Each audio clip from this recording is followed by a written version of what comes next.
সম্মানিত উপস্থিতি, আজকের বক্তব্যের বিষয় বহির্শত্রুর কবল থেকে বাংলাদেশকে আমরা কিভাবে রক্ষা করতে পারি সেই সম্পর্কে কিছু কথা কোরআন এবং হাদিস অনুযায়ী বলার চেষ্টা করব। আমা তাওফিকে ইল্লা বিল্লাহ, আলাইহি তাওয়াক্কালতু ওয়া ইলাইহি উনীব।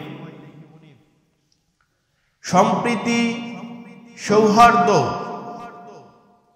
আমাদেরকে বজায় রাখতেই হবে,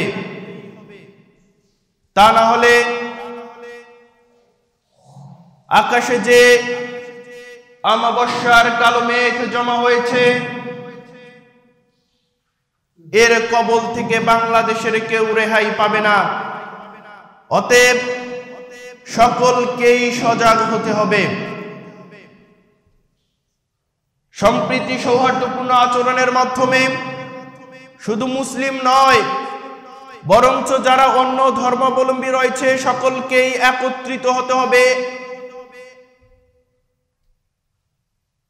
তা না হলে এই কবল থেকে কেউ বাঁচতে পারবে না। যেমন একটা যদি বোমা এই দাড়িগাছা গ্রামের উপরে পড়ে, অথবা আমি যে জায়গায় থাকি বেজোড়ায় পড়ে, সেখানে অসংখ্য অগণিত হিন্দু রয়েছে, কিন্তু যারা বহির্বিশ্ব থেকে এটা ফেলবে তারা কখনো চিন্তা করবে না সেখানে মুসলিম আছে না হিন্দু আছে। যখন মরবে সকলেই কিন্তু একসঙ্গে মরবে। ইসলামে অমুসলিমদেরকেও কাছে টেনে নেওয়ার কথা বলা হয়েছে, তাদের সঙ্গে সৌজন্যমূলক আচরণ করার কথা বলা হয়েছে। আপনারা যদি দেখেন আদাবুল মুফরাদের 127 নম্বর হাদিস, যেখানে মুজাহিদ রাহিমাহুল্লাহ তিনি বলেন, কুনতু ইনদা রাসূলিল্লাহ কুনতু ইনদা আব্দুল্লাহ ইবনে আমরিন রাদিয়াল্লাহু আনহুমা, তিনি বলতেছেন যে আব্দুল্লাহ ইবনে আমর রাদিয়াল্লাহু আনহুর সঙ্গে আমি একদিন ছিলাম। ওয়া গুলামুহু ইয়াসলুহু শাতান, আর তার যে গোলাম রয়েছে, কৃতদাস রয়েছে, সে চামড়া ছেলা ছিল, সারা ছিল, শাতুন বকরি। ফাকালা, তখন তিনি বললেন, আব্দুল্লাহ ইবনে আমর রাদিয়াল্লাহু আনহু তিনি বলতেছেন, ইয়া গোলাম, হে গোলাম, ইদা ফারাগতা, যখন তুমি ফারাগ হয়ে যাবে, পৃথক হয়ে যাবে, অর্থাৎ তোমার কাজটা যখন শেষ হয়ে যাবে, ফাবদা বিজারিনাল ইয়াহুদি, তখন তুমি এটা দেয়া শুরু করবে ইহুদি প্রতিবেশী থেকে। আমাদের যে ইহুদি প্রতিবেশী রয়েছে তার থেকে এই গোশত দেয়া তুমি শুরু করবে। তার মানে তার সঙ্গে ভালো আচরণ করতে হবে, হাদিয়া পাঠাতে হবে। আপনি যদি দেখেন যে অন্যান্য ধর্মাবলম্বী যখন হাদিয়া পাঠিয়েছিল রাসূল সাল্লাল্লাহু আলাইহি সাল্লামের নিকটে, তিনি কিন্তু গ্রহণ করেছেন হাদিয়াগুলো। অতএব আমাদের এই যে সৌজন্যপূর্ণ মূলক যে আচরণ রয়েছে এটি অক্ষুণ্ণ রাখতে হবে, আমাদেরকে এভাবেই চলতে হবে। এটা গেল একটা কথা যে যারা বেধর্মী রয়েছেন, অন্য ধর্মাবলম্বী রয়েছেন, তাদের সঙ্গে আমাদের কিরকম আচরণ হবে। আমরা ধীরে ধীরে এই আচরণ যদি বিল্ড আপ করতে না পারি, ঘর থেকে শুরু করে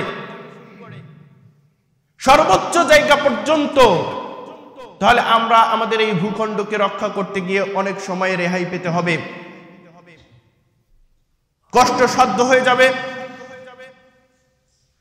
শত্রুরা ওত পেতে রয়েছে, কখন থাবা দিবে, কখন থাবা দিবে, কখন থাবা দিবে, এরকম অবস্থায় আল্লাহর রাসূল সাল্লাল্লাহু আলাইহি সাল্লাম সাহাবাদেরকে সব সময় সতর্ক করতেন যে এই যে শত্রু দল সকাল সন্ধ্যায় তোমাদেরকে, এই যে শত্রু দল সকাল সন্ধ্যায় তোমাদেরকে, এই যে শত্রু দল সকাল সন্ধ্যায় তোমাদেরকে হানা দিবে।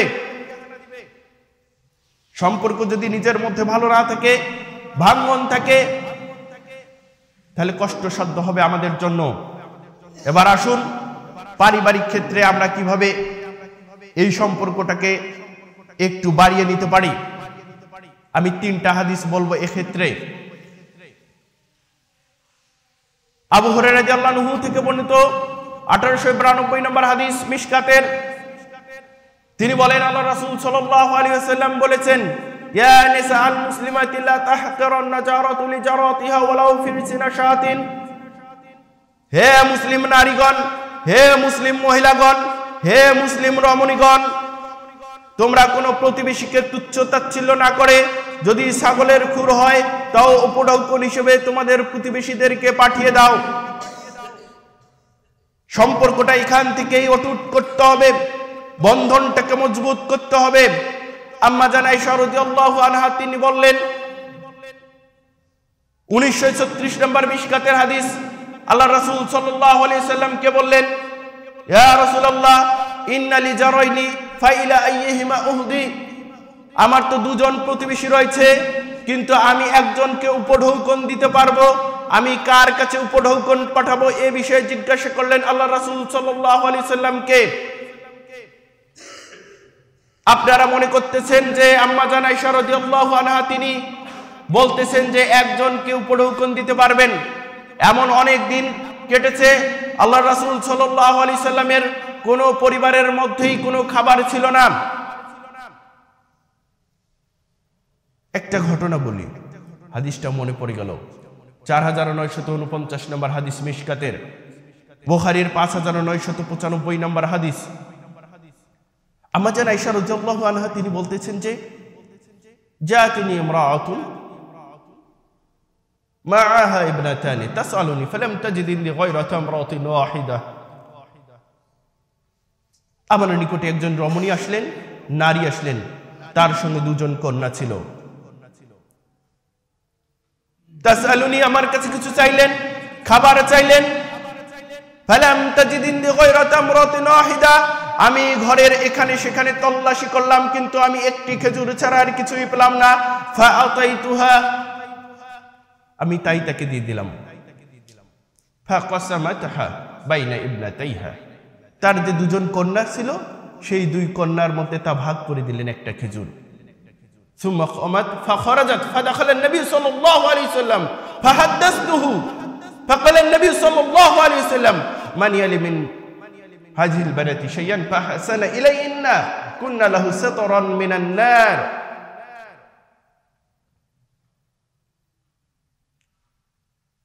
ওই মহিলা ওই যে খেজুরটা দিলাম, এই খেজুরটা দুভাগ করলেন, দুই কন্যার মধ্যে ভাগ করে দিলেন, অতঃপর দাঁড়ালেন, বের হয়ে গেলেন।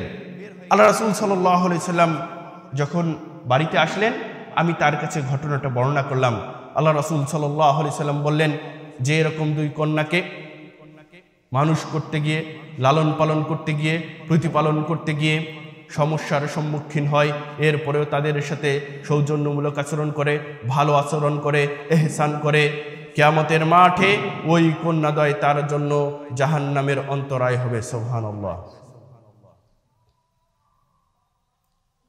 অন্য আরেকটা হাদিস রয়েছে, যে হাদিসের মধ্যে জানা যায় যে 3টা খেজুর ছিল, 3টা খেজুর দিয়েছিলেন ওই মহিলাকে, 2টি খেজুর দুই কন্যাকে দিলেন, একটি নিজের জন্য রাখলেন।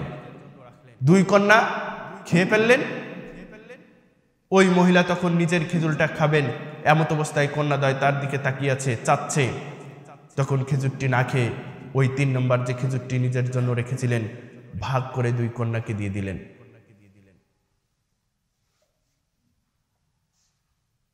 এমনটি শুধু তাই নয়, আল্লাহ রাসূল সাল্লাল্লাহু আলাইহি সাল্লাম কতদিন অভুক্ত অবস্থায় থেকেছিলেন, পেটের মধ্যে পাথর বেঁধেছিলেন।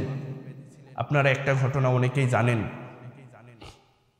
যে একজন মুসাফির ছিল, তাকে খাবার দিবেন, রাতে খাওয়াবেন। রাসূল সাল্লাল্লাহু আলাইহি সাল্লামের ঘরে কোনো খাবার নেই, কোনো খাবার নেই। সাহাবা পাঠিয়ে শুনলেন যে কোনো স্ত্রীর ঘরে কোনো খাবার আছে কিনা, কারোর ঘরে কোনো খাবার নেই। তখন আল্লাহ রাসূল সাল্লাল্লাহু আলাইহি সাল্লাম বলছিলেন যে এই যে একজন যে মুসাফির রয়েছেন, আমাদের একজন অতিথি রয়েছেন, তার খাবারের ব্যবস্থা কি করবেন? একজন সাহাবী যখন দাঁড়িয়ে বলেছিলেন যে আমি করব, তারও ঘরে কিন্তু খাবার ছিল না, একজনেরই খাবার হবে।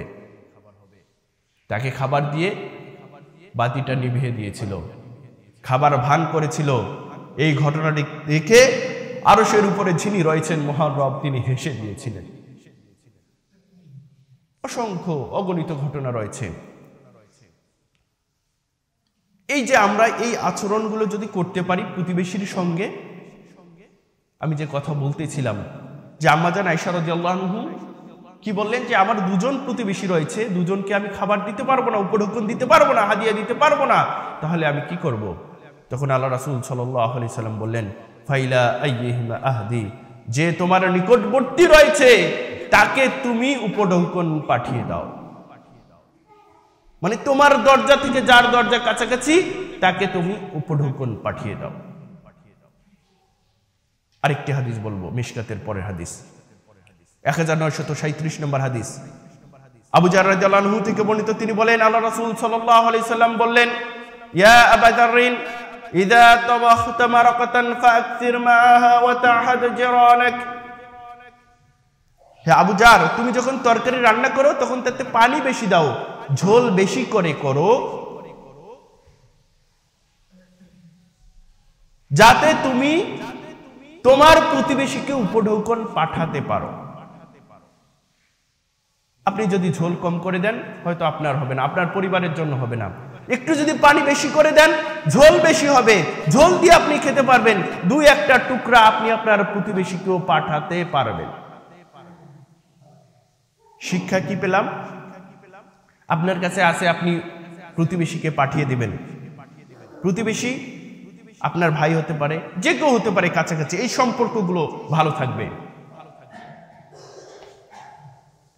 এখন আপনারা বলবেন সম্প্রীতি, সৌহার্দ্য, একতা বজায় রাখার জন্য আপনি এখান থেকে কেন শুরু করলেন?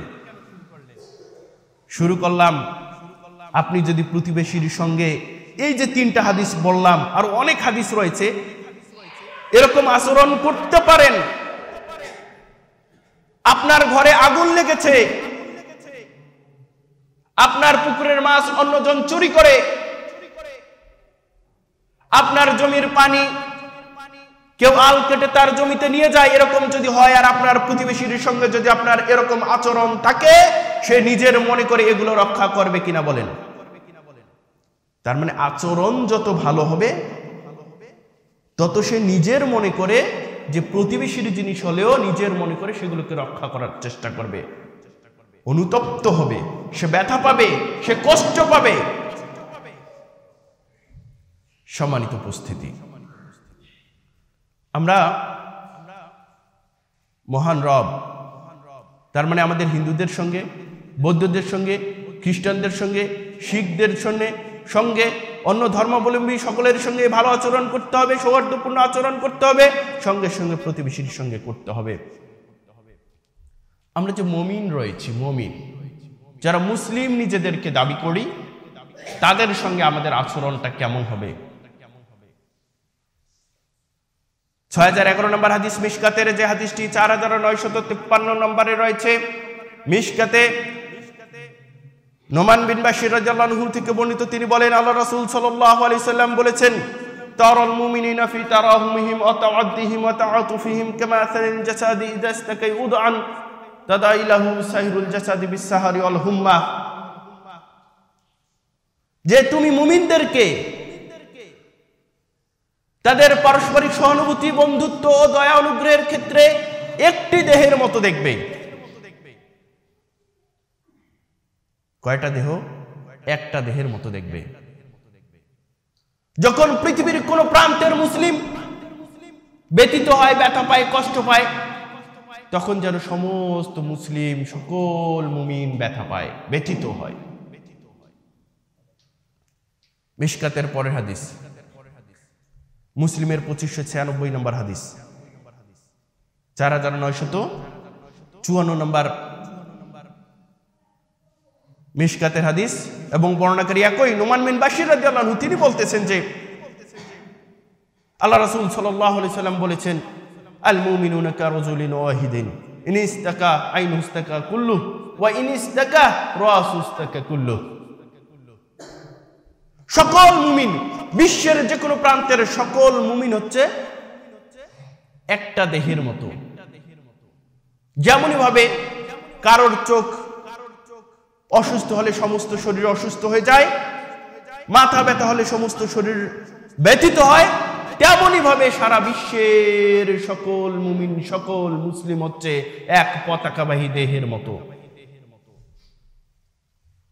তার মানে চোখ যদি ব্যথা পায়, মাথা যদি ব্যথা করে, সমস্ত শরীরটাই ব্যথা করে, তাহলে বিশ্বের যে কোনো প্রান্তের যদি ফিলিস্তিনের মুসলিম যদি মার খায়, তুরস্কের মুসলিম যদি মার খায়, মধ্যপ্রাচ্যের যে কোনো মুসলিম যদি মার খায়, বাংলাদেশের মুসলিম যদি মার খায়, তাহলে তেমনই ভাবে যেন মার খাচ্ছে সারা বিশ্বের সকল মুমিন সকল মুসলিম।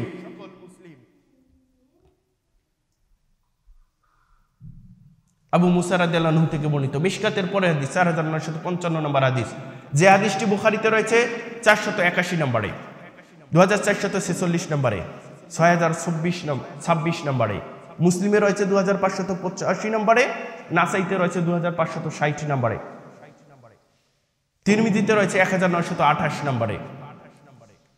মুসা রাদিয়াল্লাহু আনহু বলেন, আবু মুসা রাদিয়াল্লাহু আনহু তিনি বলেন, আল্লাহ রাসূল সাল্লাল্লাহু আলাইহি সাল্লাম বলেছেন, আল মুমিনু লিল মুমিনি কাল বুনিয়ান ইয়াশুদ্দু বা'দুহু বা'দান সুম্মা শাবাকা বাইনা আসাবিহি। তিনি বলেন যে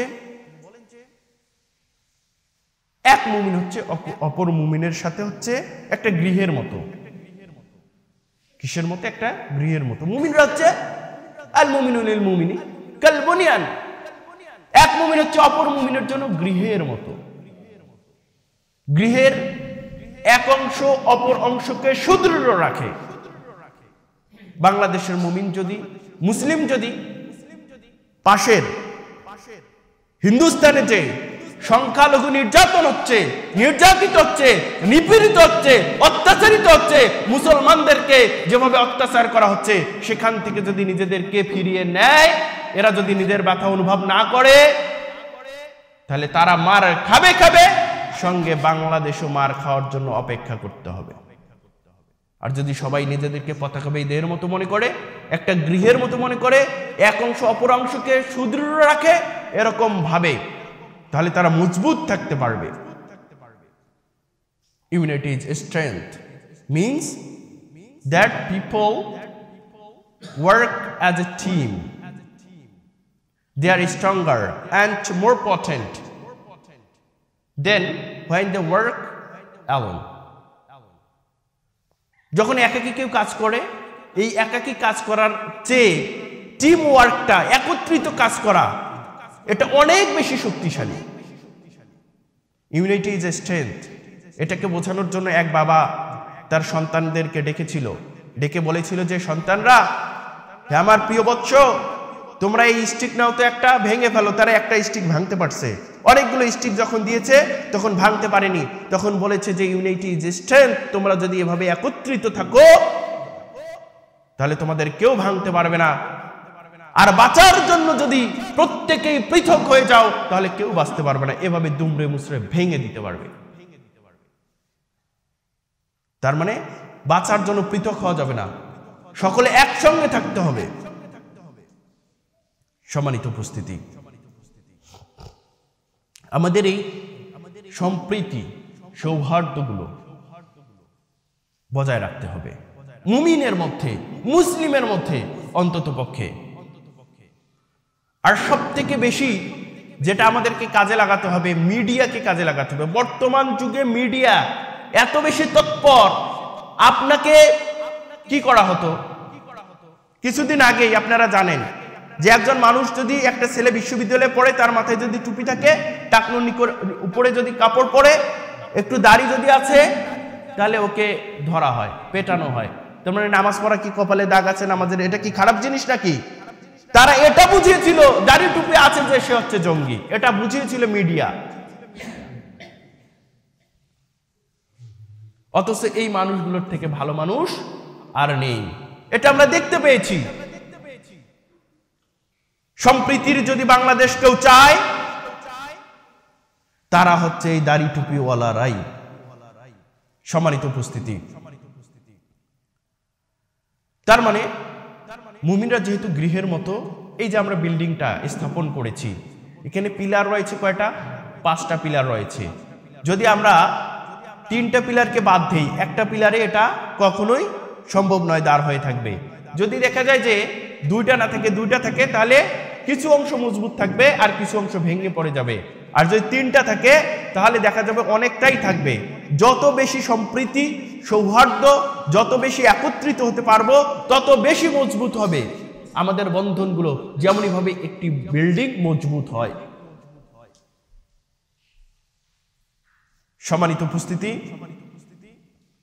আমাদের মাঝে হিংসা বিদ্বেষ এগুলো রয়েছে। এগুলোর জন্য আমরা সব থেকে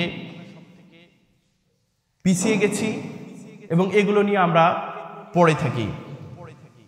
আমি 2টি হাদিস আপনাদেরকে পরপর শোনাবো। ইমাম নববী রাহিমাহুল্লাহর হাদিসে 40 কিতাবের 35 এবং 36 নম্বর হাদিস। আবু হুরায়রা রাদিয়াল্লাহু আনহু থেকে এই 2টি হাদিস বর্ণিত। 35 নম্বর হাদিস, তিনি বলেন আল্লাহ রাসূল সাল্লাল্লাহু আলাইহি সাল্লাম বলেছেন, লা তাহাসাদু ওয়ালা তানাজাসু ওয়ালা তাবাগাদু ওয়ালা তাদাবারু ওয়ালা ইয়াবি বা'দুকুম আলা বাই বা'দিন ওয়া কুনু ইবাদিল্লাহি ইখওয়ানান। যে তোমরা পরস্পরে হিংসা করো না, একে অপরের জন্য নিলাম ডেকে দাম বাড়িও না, পরস্পরের সাথে শত্রুতা পোষণ করো না, পরস্পর বিচ্ছিন্ন হয়ে যেও না, একজনের উপরে অন্যজন ক্রয় করো না, তোমরা পরস্পর আল্লাহর বান্দা হিসেবে ভাই ভাই হয়ে যাও। এই কথাগুলো বললেন এখানে আল্লাহ রাসূল সাল্লাল্লাহু আলাইহি সাল্লাম। তারপরে বললেন, আল মুসলিমু আখুল মুসলিম লা ইয়াযলিমুহু ওয়ালা ইয়াখযুলুহু ওয়ালা ইয়াকযিবুহু ওয়ালা ইয়াহকিরুহু। এক মুসলমান হচ্ছে অপর মুসলমানের ভাই, সে তার উপর জুলুম করে না, সে তাকে লজ্জিত করে না, সে তাকে মিথ্যা প্রতিপন্ন করে না, সে তাকে হেয় তুচ্ছ মনে করে না। আত্তাকওয়া হাহুনা ইউশিরু আলা সাদরিহি সালাসা মাররাতিন। আল্লাহ রাসূল সাল্লাল্লাহু আলাইহি সাল্লাম বললেন যে তাকওয়া এখানে, তিনি বুকের দিকে ইশারা করে দেখালেন 3 বার করে, তাকওয়া এখানে, তাকওয়া এখানে, তাকওয়া এখানে। বিহাসবি ইমরিইন মিনাশ শাররি আইয়াহকিরা আখাহুল মুসলিম কুল্লুল মুসলিমি আলাল মুসলিমি হারামুন দামুহু ওয়া মালুহু ওয়া ইরদুহু। আল্লাহ রাসূল সাল্লাল্লাহু আলাইহি সাল্লাম বললেন, কোন মুসলমানের জন্য এতটুকু মন্দ কাজই যথেষ্ট যে সে তার ভাইকে তুচ্ছ মনে করে। একজন মুসলমানের জন্য অপর মুসলমানের হারাম হচ্ছে তার রক্ত, তার মাল এবং তার সম্মান। একজন মুসলমানের জন্য অন্য মুসলমানের এই যে রক্ত হারাম, সম্পদও হারাম, সম্মানও হারাম। আপনি তার সম্মান নিয়ে ইজ্জত নিয়ে টানাটানি করতে পারবেন না, এটা বললেন আল্লাহ রাসূল সাল্লাল্লাহু আলাইহি ওয়াসাল্লাম। ইমাম নববী রাহিমাহুল্লাহর 36 নম্বর হাদিস, যেখানে বলা হচ্ছে আবু হুরায়রা রাদিয়াল্লাহু আনহু বললেন আল্লাহ রাসূল সাল্লাল্লাহু আলাইহি ওয়াসাল্লাম বলেছেন, মান নাফাসা আন মুমিনিন কুরবাতান মিন কুরাবিদ দুনিয়া নাফাসাল্লাহু আনহু কুরবাতান মিন কুরাবি ইয়াউমিল কিয়ামা। যে মুমিন বান্দা, মুমিন ব্যক্তি অপর কোনো মুমিনের দুঃখ কষ্ট দূর করে দেয়, আল্লাহ তাআলা কিয়ামতের দিন তার দুঃখ কষ্ট দূর করে দেবেন। সুবহানাল্লাহ ওয়া বিহামদিহি। ওমান ইয়াসসারা আলা মুসিরিন ইয়াসসারাল্লাহু আনহু ফিদ দুনিয়া ওয়াল আখিরাহ। যে ব্যক্তি দুনিয়াতে কোনো মুসলমানের, কোনো মুমিনের কোনো কিছুকে সহজ করে দেয়, বিপদ দূর করে দেয়, আল্লাহ তাআলা কিয়ামতের দিন তার বিপদ দূর করে দেবেন। সুবহানাল্লাহ। ওমান সাতারা মুসলিমান সাতারাল্লাহু ফিদ দুনিয়া ওয়াল আখিরাহ। যে ব্যক্তি পৃথিবীতে কোনো মুসলিমের, কোনো মুমিনের দোষ ত্রুটি গোপন রাখে, আল্লাহ তাআলা দুনিয়া এবং আখিরাতে তার দোষ ত্রুটি গোপন করবেন। আবার বললেন, আল্লাহু ফি আউনিল আবদি আখাহু ফি আউনিল আবদি আখিহি। যে ব্যক্তি নিজের ভাইয়ের প্রয়োজনে বিপদে সাহায্য করবে, আল্লাহ তাআলা তাকে সাহায্য করবেন। সম্মানিত উপস্থিতি, আমাদের এখান থেকে বোঝা যায় সকলকেই সাহায্য সহযোগিতার হাত বাড়িয়ে দিতে হবে এবং সকলকেই আমাদের এক হতে হবে। যদি আমরা এক না হই তাহলে আমরা ধরা খাবো। সূরা আল ইমরানের 103 নম্বর আয়াতে মহান রব বলেন, ওয়া'তাসিমু বিহাবলিল্লাহি জামিআন ওয়া লা তাফাররাকু। তোমরা আল্লাহর রজ্জুকে শক্ত করে আঁকড়ে ধরো, পরস্পর বিচ্ছিন্ন হইও না, পরস্পর বিচ্ছিন্ন হইও না। আল্লাহর রজ্জুকে, আল্লাহর রজ্জু কি? দ্বীন ইসলামকে শক্ত করে আমাদেরকে আঁকড়ে ধরতে হবে, বিচ্ছিন্ন হওয়া যাবে না। এখন দিন ইসলাম মানে আপনি যদি বুঝেন যে আমার বাড়ির পাশে একজন বেধর্মী আছে, সে না খেয়ে মরতেছে, আপনি চেয়ে চেয়ে দেখবেন মরুক, এটা দিন ইসলাম নয়। দিন ইসলাম এটা শিখায়নি। দিন ইসলাম শিখিয়েছে আপনার বাড়ির পাশে যেই হোক না কোনো মানবতার সেবায় আপনাকে এগিয়ে আসতে হবে, মানবতার সেবায় আপনাকে কাজ করতে হবে। আল্লাহ রাসূল সাল্লাল্লাহু আলাইহি ওয়াসাল্লাম একজন ইহুদির লাশ যখন নিয়ে যাওয়া হচ্ছিল, তিনি দাঁড়িয়ে গেলেন। কার সম্মানার্থে? তিনি একজন মানুষ, আদম সন্তান, সেই সম্মানার্থে আল্লাহ রাসূল সাল্লাল্লাহু আলাইহি ওয়াসাল্লাম দাঁড়িয়ে গিয়েছিলেন। তাই আমরা বলতে চাই, বাংলাদেশকে হেফাজত করার জন্য ধর্ম বর্ণ নির্বিশেষে, ছোট বড়, কালো সাদা, চিকন মোটা, ধর্ম জাত বর্ণ বৈষম্য সবগুলোকে পিছনে ঠেলে দিয়ে বাংলাদেশকে রক্ষা করতে হবে এবং সুখী ও সমৃদ্ধশালী একটা বাংলাদেশ বিনির্মাণে সকলকেই কাজ করতে হবে। সম্মানিত উপস্থিতি, মহান রব সূরা হুজুরাতের 13 নম্বর আয়াতে বলেন যে, ইয়া আইয়ুহান নাস, হে মানুষ সকল, ইন্না খলাকনাকুম মিন যাকারিন ওয়া উনসা, নিশ্চয় আমি তোমাদেরকে সৃষ্টি করেছি একজন পুরুষ এবং একজন নারী থেকে। ওয়া জাআলনাকুম শুবান ওয়া কবাইলা, এবং আমি তোমাদেরকে বিভিন্ন জাতি ও গোত্রে বিভক্ত করেছি। লিতাআরাফু, যাতে তোমরা পরস্পর পরিচিত হতে পারো। ইন্না আকরামাকুম ইনদাল্লাহি আতকাকুম, আর আল্লাহর নিকটে সেই হচ্ছে সর্বাধিক সম্মানিত যে তোমাদের মধ্যে তাকওয়াবান, পরহেজগার। আপনি মনে করতেছেন যে আমি গরিবের ঘরের গরিব, আমার বাপ রিকশা চালক, আরেকজন রয়েছে 10 তলা বিল্ডিং, সে আল্লাহর কাছে প্রিয় নাও হতে পারে। আপনার তাকওয়ার লেভেল যদি ভালো থাকে, আপনি আল্লাহর কাছে প্রিয় পাত্র হিসেবে পরিগণিত হবেন। মহান রব সূরা হুজুরাতের 13 নম্বর আয়াতে সেই কথাটি উল্লেখ করছেন। আমাদের জন্য সুবিধা না? অন্যান্য অনেক ধর্ম রয়েছে, যারা শুধু ধর্ম নিয়ে ঘাটাঘাটি করে, তারাই কাছাকাছি, তারাই শুধু ধর্মীয় কাজগুলো করতে পারবে, কিন্তু অন্যরা পারবে না। কিন্তু আমি দেখতে পাই মুসলমান, এই মুসলিম সম্প্রদায়, যারা আমরা মুসলিম রয়েছি, এখানেই শুধু বড় লোকের নেতা খাতার ছেলে পেলে অনেক আছে, যারা এই কোরআন হাদিস বোঝে না। বাপের 10 তলা বিল্ডিং থাকলে ওই বাবা ব্যর্থ, কারণ ওই বাবার জানাজা তার ছেলেটা পড়াতে পারছে না।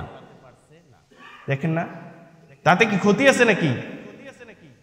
বাবা মারা গেছে, এরকম অধিকাংশটাই মাদ্রাসায় শিক্ষিত হয়, কোরআন হাফেজ হয়, দাওরা পড়ে, এই যে ইসলামী শিক্ষায় শিক্ষিত হয়। অতএব আমাদেরকে চেষ্টা করতে হবে আল্লাহ তাআলা যেন আমাদের সকলকেই এর মাঝে সম্পৃক্ত করেন এবং আমাদের সম্প্রীতি সৌহার্দ্যপূর্ণ যে আচরণ রয়েছে এগুলো যেন আমরা বজায় রাখতে পারি।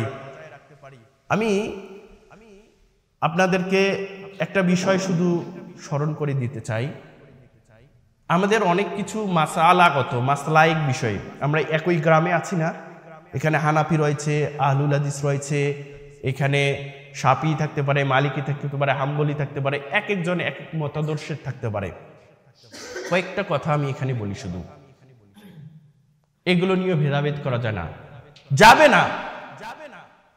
আপনার কত লোক আছে গ্রামে? 10% লোক, এর মধ্য থেকে হয়তো সালাত আদায় করে, 5 ওয়াক্ত সালাত আদায় করে। তো 90% তার মধ্যে কি আহলুল হাদিসরা সবাই সালাত আদায় করে? হানাফিরা সবাই করে? বা অন্যান্য, মানে কথার কথা বলতেছি এখানে, দেখেন। তার মানে যারা নামাজ পড়তেছে না, ওদের আগে নামাজ নিয়ে আসেন। আর আমাদের পাঠাভ্যাসটা খুবই কম, আমরা পড়াশোনা করতে চাই না। পড়াশোনা না করার কারণে আমরা অনেক কিছু বুঝি না। আমি অসংখ্য লোক দেখেছি যারা সালাফি আকীদা মতো চলে, বা অনেক জিনিস আছে যারা সহি মাযহাব, মানে প্রত্যেকটা মাযহাবের ইমাম বলেছেন যে ইদা সাহাল হাদিস ফাহুয়া মাযহাবি, যখন কোনো সহিহ হাদিস দেখবে মনে রেখো এটাই আমার মাযহাব। কেউ বলে নাই যে দঈফ হাদিস তোমরা পালন করো। জাল হাদিসের কথা তো বাদেই দিলাম, এটার ব্যাপারে তো কঠোর। কেউ কি বলেছে যে তোমরা এই যে দঈফ হাদিস অনুযায়ী আমল করো? কেউ বলে নাই। তার মানে আমি যদি মাযহাবের ইমামকে মানতে চাই, তাহলে আমাকে সহিহ হাদিসেই আমল করতে হবে, সেটা প্রত্যেক মাযহাবের ইমাম বলেছেন। তাহলে কারোর মধ্যে কোনো প্রকারের দলাদলি ভিন্নতা কোনো কিছুই থাকবে না। কিন্তু এখানে দেখেন, আম্মা জান আয়েশা রাদিয়াল্লাহু আনহা, তিনি ঘরে বসে দার্স দিচ্ছেন, আবু হুরায়রা রাদিয়াল্লাহু আনহু তিনি মসজিদে নববীতে দার্স দিচ্ছেন। আব্দুল্লাহ ইবনে আব্বাস রাদিয়াল্লাহু আনহু তিনি মক্কায় দার্স দিচ্ছেন। আব্দুল্লাহ ইবনে মাসউদ রাদিয়াল্লাহু আনহু তিনি কুফায় দার্স দিচ্ছেন। আনাস বিন মালিক রাদিয়াল্লাহু আনহু তিনি বসরায় দার্স দিচ্ছেন। আব্দুল্লাহ ইবনে আমর ইবনে আল-আস রাদিয়াল্লাহু আনহু তিনি মিশরে দার্স দিচ্ছেন। এক একজনের ফতোয়া কোন কোন বিষয়ে এক এক রকম। কেউ কাউরে কাফের বলে নাই, কেউ কাউরে কয়নি ও জাহান্নামে যাবে, কেউ কারো দোষ ত্রুটি ধরে নাই। রাসূল সাল্লাল্লাহু আলাইহি সাল্লামের আমল যে যেভাবে দেখেছে, যেভাবে ফতোয়া দিয়েছে, যার কাছে যেটা বেটার মনে হয়েছে সে সেটাই গ্রহণ করেছে, সেই হিসেবেই আমল করেছে। তাহলে সেই সময় সবার মতাদর্শন, সবার মতামত যদি ভিন্ন হওয়া সত্ত্বেও তাদের আকীদা, মানহাজ এবং তাদের মাঝে সম্প্রীতি এবং সৌহার্দ্য বজায় থাকতে পারে, ঠিক থাকতে পারে, আজকে কেন আমরা পারছি না? তাদের মধ্যে তো সকলেই ৫ ওয়াক্ত নামাজি ছিল, সকলেই। ওনাদের কথা তো আমরা চিন্তাই করতে পারবো না, কত ভালো লেভেলের লোক ছিল। তো ওনারা তো কেউ কাউকে বলে নাই, কটাক্ষ করে কোনো কথা বলে নাই, ভুল ফতোয়া দিলেও তো কেউ কখনো বলে নাই। যখন সঠিকটা তাদের কাছে পৌঁছিয়েছে তখন সঙ্গে সঙ্গে সঠিকটা গ্রহণ করেছে। আসুন, তাই আমরা এগুলো নিয়ে দলাদলি ভেদাভেদ না করি। তবে এখানে একটা জিনিস মনে রাখতে হবে, তারা যে এক ছিল, এটা এক হওয়ার পেছনে ইমারত লাগবে, ইমারত, আমির লাগবে, একজন আমির, এবং দলীয় দাপট বা রাজনৈতিক বা ক্ষমতা লাগবে, যেটাকে আমরা বলি। আপনি ইচ্ছা করলেই অনেক কিছু এখন করতে পারবেন না, আপনার কন্ট্রোলের বাইরে। আপনি চাচ্ছেন ভালো, আপনি পারবেন না। কেন পারবেন না? আপনার কাছে সেই দাপট নাই, সেই ক্ষমতা নাই, আপনার কাছে রাজনৈতিক পাওয়ার নাই। বাংলাদেশের প্রেক্ষাপটে যেটাকে বলা হয় রাজনৈতিক পাওয়ার, যদি এটা থাকে, আপনি কোনো কিছুকে ভালো করতে চান, সেটা আপনার করতে পারবেন। যতটুকু বলেছি, আশা করি আপনারা, যেহেতু সভ্য সচেতন শিক্ষিত মানুষ এখানে রয়েছেন, আপনারা বুঝতে পেরেছেন। আমাদেরকে এই দলীয় কোন্দলকে উতরিয়ে এবং ধর্ম বর্ণ নির্বিশেষে সকলকেই এক হওয়ার জন্য আমি উদাত্ত আহ্বান জানাবো। এ নিয়ে অনেক কথা রয়েছে, তবে সাময়িকভাবে যে কথা বলেছি, আমাদের জন্য কালো মেঘ অপেক্ষা করছে, এখান থেকে আমাদেরকে বেরিয়ে আসতে হবে। আসসালামু আলাইকুম ওয়া রাহমাতুল্লাহ। সুবহানাকাল্লাহুম্মা